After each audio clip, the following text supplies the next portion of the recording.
Se você quer que em 2025 você tome as rédeas da maternidade ao invés de ser atropelada por ela, esse episódio é todo seu. Oi, eu sou a Marília, mãe do Gael e da Maia, mas antes de tudo eu sou a Marília. E sejam bem-vindas a mais um episódio do Só Quem é Mãe Sabe, esse podcast que foi criado, pensado para conversas com outras mães. Aquele tipo de papo que se você senta numa mesa para conversar com outras mães, todas elas vão conseguir entender, todas elas vão se sentir de alguma forma presentes dentro desse papo, ou então pelo menos vão entender o que você está sentindo. Agora, se você fosse conversar com alguma pessoa que não tem filhos, isso vai ficar tão distante para ela que é quase impossível de terminar a conversa. Eu não sei aonde você está escutando esse podcast, se você tá lavando louça, se você tá dirigindo, se você tá indo pro trabalho, se você tá fingindo que tá trabalhando enquanto tá escutando. Mas aproveita, porque esse episódio vai ser muito, muito legal. Por quê? Eu tô muito empolgada. Trouxe pra vocês uma lista. Porque esse assunto é um assunto que eu gosto demais, que são resoluções de ano novo. Talvez eu esteja um pouco atrasada, porque o ano já começou em 3 semanas, mas eu acho que ainda dá tempo. Enquanto janeiro estiver por aí, a gente ainda pode falar sobre nossos planos pra 2025. Se a gente planeja metas pro trabalho, metas pra vida pessoal, metas pra vida amorosa, por que não planejar metas pra nossa maternidade? Então fica nesse episódio que eu vou te falar 8 hábitos que eu mudei na minha vida, na minha maternidade, nos últimos 2 anos, que mudaram completamente as coisas aqui em casa. Quando eu era mais novinha, eu era muito controladora, e controle é completamente diferente de organização. Eu tentava ter tudo sob controle, e quando saía do meu controle, eu perdia totalmente as minhas estribeiras. Até que eu resolvi, então, tentar ser um pouquinho mais relax, deixar a vida me levar, e a minha vida me levou tanto que eu virei mãe com 19 anos. Brincadeiras à parte, foi aí que eu, depois de muitos anos sendo mãe, depois de muitos anos tentando entender todas as coisas, hoje meu filho mais velho tem 7 anos, eu percebi que todas as coisas que eu acertei nesses 7 anos foram coisas que eu planejei de alguma forma. Olha só, né, o Sherlock Holmes. Então eu decidi começar a planejar o meu ano, não só o meu ano profissional, meu ano pessoal, mas também as coisas relacionadas à minha maternidade. E, gente, isso mudou completamente a minha casa, mudou completamente a dinâmica com os meus filhos, a dinâmica com meu marido, eu comigo mesma, e eu consigo cada vez mais finalizar o ano e ficar orgulhosa da minha maternidade, orgulhosa das coisas que eu tenho feito, inclusive das coisas que eu não tenho feito, das coisas que eu tenho errado, porque eu sei o porquê que eu não fiz, eu entendi porquê que eu não fiz e eu estou pronta para tentar fazer de novo. Esse planejamento de metas, mudanças de hábitos em relação à maternidade começaram efetivamente assim no papel em 2023. 2023 foi um ano que me atropelou de todas as formas possíveis. Eu acho que eu já previa que isso ia acontecer. E aí, no começo do ano, eu comecei a estudar bastante sobre planejamento de ano, metas de ano, aquela coisa toda do Dream Board. Não sei se vocês sabem como funciona, que você coloca várias fotos das coisas que você quer que aconteça no seu ano. Enfim, só tô aqui pra dizer pra vocês que funciona. E no ano de 2024 não foi diferente. Eu também fiz minhas metas e eu também consegui completá-las. E eu fico muito feliz, principalmente em relação a hábitos. Coisas pra mudar dentro da casa, coisas inegociáveis dentro da casa em relação às crianças, em relação a mim, que automaticamente mudam a maternidade e deixam a gente com um pouco mais de leveza. Mas calma, fica tranquila, eu não vou falar pra você acordar às 5 da manhã, passar maquiagem, fazer um pão pros seus filhos antes deles irem pra escola. A não ser que você queira. Então, minha amiga, se você tá precisando de um glow up, se você não aguenta mais se sentir toda hora uma péssima mãe, por mais que você não seja, se sentir toda hora perdida em relação às demandas da maternidade, perdida em relação às suas demandas pessoais por conta da maternidade, perdida em relação ao seu relacionamento,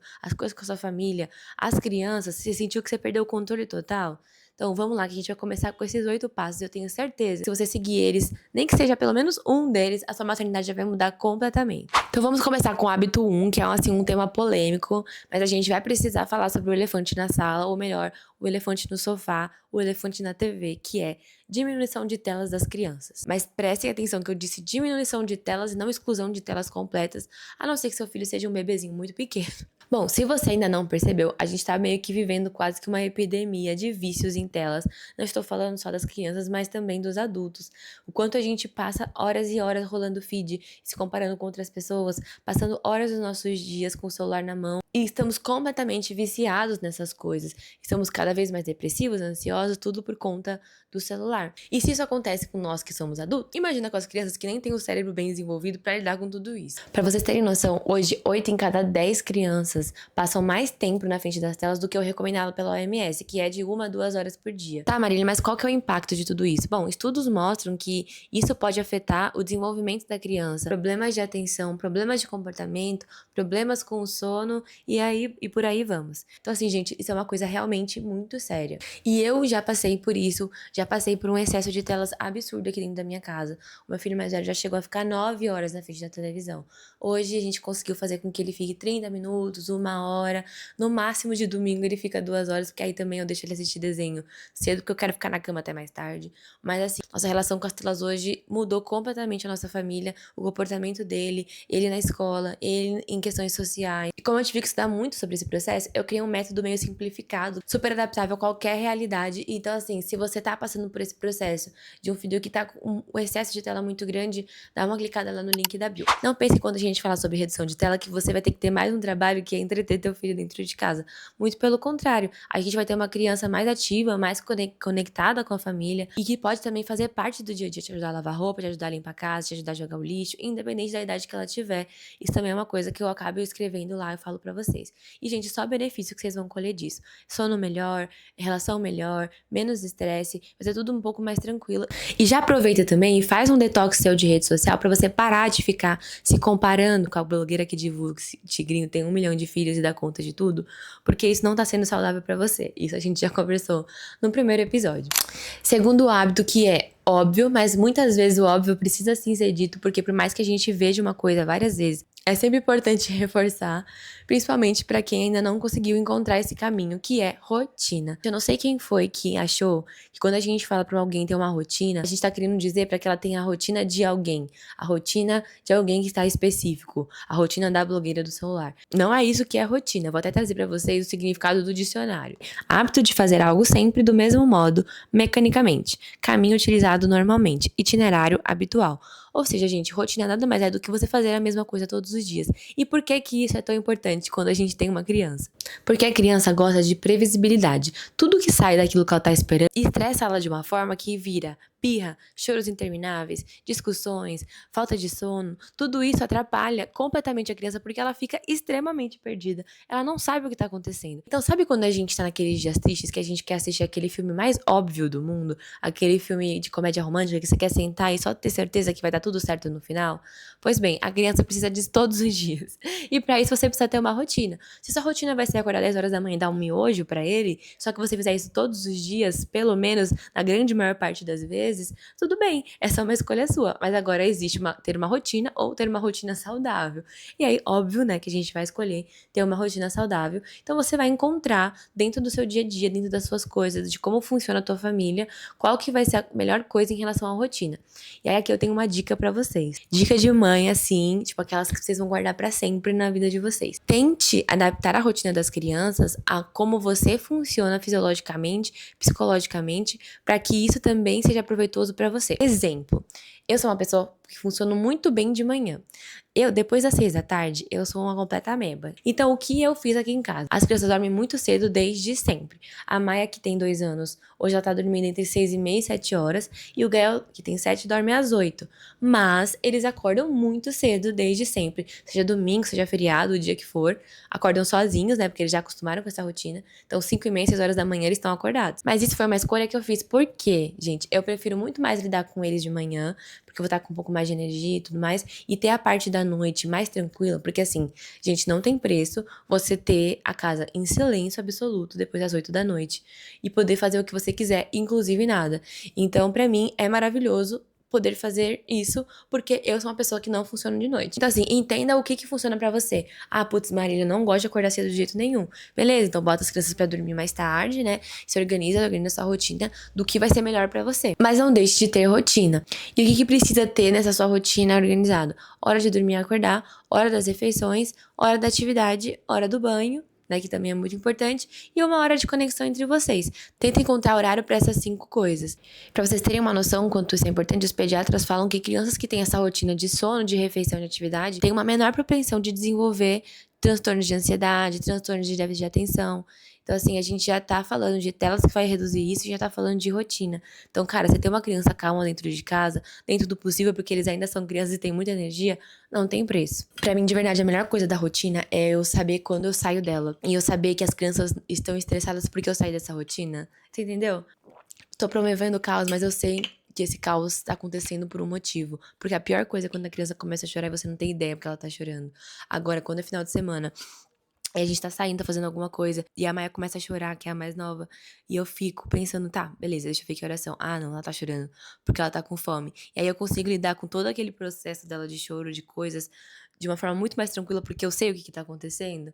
Cara, isso pra mim foi a maior coisa, assim, de todas em relação a ter rotina. E de todos esses hábitos que eu vou falar pra vocês aqui, desses 8, a rotina foi o único que eu comecei a fazer desde lá do começo das crianças. Então, assim, eu sou a maior pregadora de rotina do mundo. O hábito de número 3, ele é meio polêmico. Não sei quem de vocês que vai querer aderi-lo. Mas eu peço, por favor, que vocês deem uma chance e que vocês escutem até o final meus argumentos pra vocês verem se não faz sentido, tá bom? Vou falar primeiro e depois a gente discute, que é fazer marmitas. Marília, o que que fazer marmitas tem a ver com o glow up da minha maternidade esse ano? Te explico. Sabe quando você chega em casa cansada do trabalho e tem que pensar ainda no que você vai fazer de janta? Aí você percebe que você esqueceu de descongelar a comida que você tinha que ter descongelado? Ou que você pediu pra alguém descongelar e a pessoa não descongelou? E aí as crianças estão super animadas porque você tá em casa? Ou querem te trazer problemas? Uma lição de casa que não fez? Ou o neném quer ficar no teu colo? E você tem que fazer tudo e ao mesmo tempo tem que fazer janta? E por mais que não seja você, então você tenha seu marido que faz sua janta e também tem que passar por todo esse processo durante todos os dias? Pois bem, isso se resolve fazendo marmitas. Você vai cozinhar uma vez só por semana e você não vai precisar pensar nisso. Sabe aquele dia que você já não tem mais nada saudável dentro de casa, você tem que fazer um miojo para as crianças, ou pedir uma pizza, e você às vezes não tava com grana pra gastar de iFood, ou você não queria ficar comendo besteira assim toda hora? Sabe como a gente pode resolver isso? Marmitas. Sabe quando você tá ali no trabalho pensando, meu Deus, como eu gostaria de ter mais tempo em casa, mais tempo de conexão com as crianças, conseguir tomar um banho tranquilo, conseguir dar banho neles, fazer as coisas deles e ainda colocar eles pra dormirem cedo na cama? Sabe como você resolve isso? Marmitas. Provavelmente quando eu falei pra vocês que os meus filhos dormem cedo, tipo, a Maia dorme 6h30 e o Gael dorme às 8, vocês pensaram, cara, impossível fazer isso sem ter ninguém pra, tipo, cozinhar pra você, ou fazer comida pra você, ou qualquer coisa nesse sentido. Bom, eu não tenho, mas como que eu resolvi isso? Marmitas. É óbvio, gente, que comer comida fresquinha todos os dias é maravilhoso. Eu preferiria, com certeza, comer comida fresquinha todos os dias.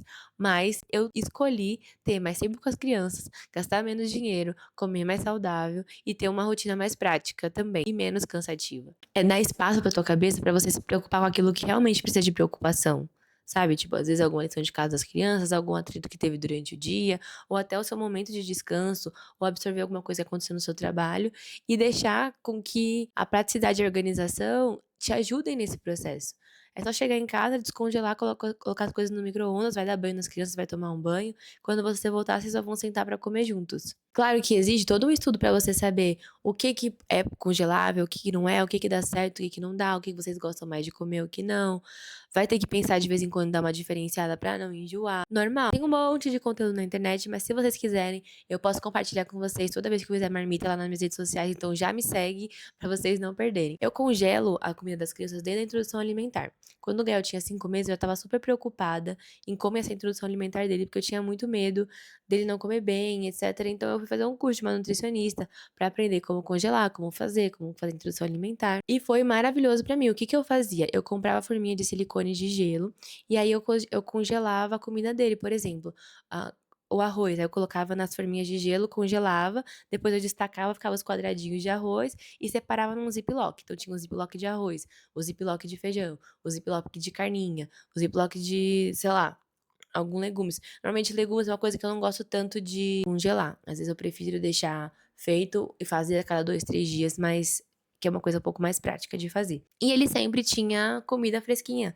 Ele tinha o purezinho, ele tinha as coisinhas dele, que eu só separava um quadradinho em cada espaço do prato, botava no micro-ondas, e ele tinha comida saudável todos os dias, até nos dias que eu queria, por exemplo, pedir pizza, eu dava comida dele bonitinho, ele dormia, e aí eu pedia uma pizza. Só que eu sempre fui muito relutante em relação às marmitas pra mim. Porque é isso, óbvio que a gente prefere comida fresca. Minha mãe foi aquela mãe, e ela é até hoje, que faz comida fresca todos os dias. Então eu ficava me cobrando em relação a isso, pensava que eu não ia gostar de comer. Mas, cara, depois que eu dei chance pra marmita, eu não troco mais por nada. Então dê sua chance pra marmita também e venha fazer parte dos marmiteiros de plantão. E não esquece de me seguir lá nas minhas redes sociais pra você aprender algumas coisas sobre marmitas. Tem mais uma coisa pra eu falar pra você antes de eu ir pro quarto hábito, que é muito menos louça, tá? muito menos louça. Basicamente, você vai separar um dia da sua semana, você vai cozinhar a marmita da semana, e os outros dias você vai viver livre e contente. O dia que você quiser cozinhar vai ser por gosto, porque você quer cozinhar, porque você quer fazer uma comida diferente ali no meio da semana, e você pode até incluir as crianças nessa culinária, nessa cozinha, você pode cozinhar pra eles, fazer uma coisa diferente, mas aquele dia que você tiver pistola, cansado até por aqui das suas coisas, só vai chegar em casa, tirar do congelador. Tem vezes que eu tô inspirada e eu consigo fazer comida suficiente pra 15 dias. E aí, gente, ninguém me segura. Aí que eu vou falar da marmita pra todo mundo. Então agora vamos pro hábito de número 4. Pensando nessa onda aí de praticidade, de coisas práticas e de que também são saudáveis para as crianças, saudáveis pra você, o hábito de número 4 é baseado no seguinte dado. Vocês sabiam que hoje em dia as crianças passam em média 8 horas por dia enclausuradas, fechadas, em lugares fechados? Agora pra pensar aqui comigo. Todo mundo que tem uma criança sabe a quantidade de energia que cabe naquele pequeno ser. Imagina como que é pra criança ficar dentro de um cubículo, né, por mais maior que seja a tua casa, mas fechado, por 8, 9, 10 horas, porque a gente tem que contar o horário da escola também. O que acontece? A criança explode, né? Explode nos brinquedos, explode nas coisas, fica irritada, você já não sabe mais o que fazer com aquela criança. Então, o hábito de número 4 é pelo menos uma vez na semana você sair com essa criança ao ar livre. Eu não tô falando sair com a criança, pegar ela, tirar de casa pra botar no shopping, porque você vai trocar de um cubículo quadrado pra um cubículo gigante. Eu tô falando pra você ir em parque, em pracinha, qualquer coisa que for assim. Sabe o que eu faço aqui em casa? Eu vou dar essa dica pra vocês. Todo domingo de manhã, a gente toma café da manhã no parque. Todo não, né? Vamos dizer que a maioria dos domingos a gente toma café da manhã no parque. A gente pega a toalha de piquenique, pega as coisas que a gente vai tomar café e leva pro parque, toma lá e já deixa as crianças ficarem brincando lá. E por que que isso acontece? Porque de domingo eu me recuso a ter um monte de louça, de coisa, de refeições pra fazer. Porque eu não sei vocês, mas as minhas crianças quando comem parecem um monte de galinha ciscadeira. O que que a gente faz? Uma dessas refeições vai ser na rua, porque aí a gente não vai precisar limpar tanto, eles vão gastar toda a energia deles, e a gente vai poder aproveitar com eles, e a casa vai tentar ficar um pouco mais limpa por mais tempo. Então, gente, ó, planejamento, praticidade, isso pode ser unido junto com coisas que vão fazer bem para as crianças. E claro, né, gente, que fazer exercício físico e se ver ao ar livre traz muitos benefícios. Redução de obesidade, redução de ansiedade, melhoria comportamental, tudo isso está envolvido com a conexão da criança com o externo, né, com as outras coisas, até conhecer novas crianças. Então, se você ainda não faz isso, faça. Agora vão começar os hábitos polêmicos. E polêmicos de verdade, tá? O hábito de número 5 é um hábito que a gente começou a fazer no ano passado e que nos surpreendeu, assim, de uma forma muito positiva em relação ao quanto que isso fez bem para todos nós da família, que é o dia do filho único. Marília, o que que é dia do filho único? Para você que tem mais de um filho, seria um dia que você vai separar só para um dos filhos, para vocês fazerem alguma coisa. Se você não tiver uma rede de apoio muito grande, nem nada assim, o que você pode fazer é, por exemplo, um dia seu com um filho e o teu marido com outro filho, e aí no outro dia vocês trocam, você com outro filho e seu marido, entendeu? Faz assim desse jeito. E por que que a gente aderiu isso aqui? Quem tem dois filhos ou mais, entende o quanto que a chegada do irmão mais novo é uma questão, às vezes, pro irmão mais velho. Pode ser questões de ciúmes, pode ser questão de comportamento, ou só simplesmente de você já não estar conseguindo dar conta de todas as demandas da criança. Às vezes ela nem vai te pedir que você dê essa atenção pra ela, porque algumas crianças elas não vão se sentir confortáveis ou não vão entender que elas vão precisar disso, mas acaba que a gente acaba tratando eles muito com o coletivo ou às vezes dando um pouco de prioridade para o menor por conta de tudo que envolve a atenção de um bebê até quando ele vai crescendo, enfim. Então, quando a gente aderiu ao Dia do Filho Único, foi tentar buscar essa individualidade de novo e tentar melhorar até a relação entre eles, para que eles entendessem que os dois são amados, que os dois são amados individualmente e que não necessariamente eles nasceram grudados e precisam fazer as mesmas coisas sempre. E isso veio na minha cabeça muito depois que eu estava lendo sobre como construir a autoestima das crianças, e eu vi que crianças que têm atenção individual dos pais, elas tendem a lidar melhor com os problemas, de lidarem melhor com as relações e têm com certeza muito mais chance de ter uma autoestima boa, uma autoestima elevada, uma autoestima saudável. Ah, mas Marília só tem um filho. Então, vai ser um dia que você vai escolher e você vai falar pra ele: "Filho, hoje é o dia da mamãe ficar com você, de fazer coisas com você, hoje é o seu dia". E você pode escolher o que você quiser fazer, a mamãe vai brincar do que você quiser, ou a gente pode ir pra algum lugar legal, diferente pra você. E aí aqui, gente, eu não tô falando de coisas materiais, tô falando de atenção de verdade, tipo, celular de lado atenção com o teu filho que você vai ter ali naquele dia. Você vai verbalizar isso pra criança, vai explicar que você quer passar o dia com ela, que você tá muito ansiosa pra passar esse dia com ela, que vai ser muito legal passar esse dia com ela. E isso vai afetar completamente as relações entre vocês, as relações dela com o irmão com ela. De verdade, gente, é muito legal. E foi muito importante pra mim, como mãe, que estava trabalhando fora, 12 horas fora de casa, poder saber que eu ia conseguir proporcionar e ter esses momentos com os meus filhos e entender que eu estava conseguindo aproveitar ao máximo a conexão com eles. Acho que vocês já devem ter percebido ao longo do episódio o quanto eu levo em consideração a qualidade do tempo que eu tô com eles, não importa a quantidade de tempo. Porque até mesmo agora que eu tô mais em casa do que antes, eu sinto que quando eu tô em casa eu ainda tô muito presa nos afazeres das coisas da casa, no dia a dia deles, na instrução das coisas que eles precisam, né, escola, lição de casa, ajustar as coisas, lavar roupa, lá, lá, lá. Então, ter um dia específico para aquela criança, né, é óbvio que vão ter dias da família, dias de todo mundo, isso já é normal, já é natural, mas ter um dia específico assim, eu acho que é muito legal e muito interessante. E aí, isso nos leva ao hábito de número 6, que na verdade seria o oposto disso, que é separe alguns dias do seu semestre, pode ser uma vez por mês, pode ser uma vez a cada 2, 3 meses, para que você saia sem os seus filhos. E aí, quando eu falo isso, eu não tô falando pra você sair pra balada, a não sei que você queira, né? Pra você sair, ficar horas fora de casa, dias fora de casa. Eu tô falando pra você ter uma saída, né? Uma vez por mês, pode ser uma vez a cada 2 meses, sem os seus filhos, mas com alguém que você ama. Pode ser seu parceiro, sua parceira, pode ser a sua mãe, pode ser os seus amigos, pode ser quem for, mas separe, por exemplo, um dia do mês para você sair sem seus filhos. Porque no fim das contas, a gente precisa entender que a gente tá criando essas crianças para elas crescerem, para elas ganharem um mundão, e a gente vai ter a nossa vida depois deles, a gente vai ter as nossas coisas depois deles. Se a gente não cultivar as nossas relações enquanto a gente tá com as crianças, a gente vai se ver sozinha depois de um tempo. E óbvio, gente, que quando a gente vira mãe, as nossas prioridades são diferentes, né? Não acho que a gente tenha que fazer uma viagem por mês sem os filhos ou que você tenha que sair todo final de semana. Mas eu acho que você precisa ter sua vida. E tá mais do que na hora de você entender isso. É saudável pra gente se olhar num lugar, numa situação onde a gente não está sendo mãe. Por mais que você não tenha problema nenhum em sair com seus filhos. Eu, por exemplo, não tenho. Eu levo eles aonde eu tiver que ir. Claro, né, que a gente tem que entender que tem lugar que é de criança, tem lugar que não. Mas até fazer coisas que na teoria eles poderiam fazer, mas que você escolheu fazer sozinha, viver aquele momento, não sozinha, né? Com seus amigos, com seu marido, enfim. Como foi que a gente colocou esse hábito aqui em casa? Nesse caso, a gente adicionou esse hábito em relação à nossa relação, eu e o meu marido. E tudo começou no ano passado. São 12 encontros por ano, ou seja, um encontro por mês, onde cada um é responsável por um mês. Então, por exemplo, ele é janeiro, eu sou fevereiro. Ele é março, eu sou abril, entendeu? E aí, quem organiza o mês, organiza tudo. Organiza onde a gente vai e organiza com quem as crianças vão ficar. Normalmente, a gente intercala entre as avós, né? Mas óbvio que você vai escolher alguém que seja de confiança. Mas a pessoa que tá organizando aquele mês é a pessoa que vai fazer. E a outra só vai usufruir ali do date naquele mês. E aí ela cuida da organização no mês seguinte.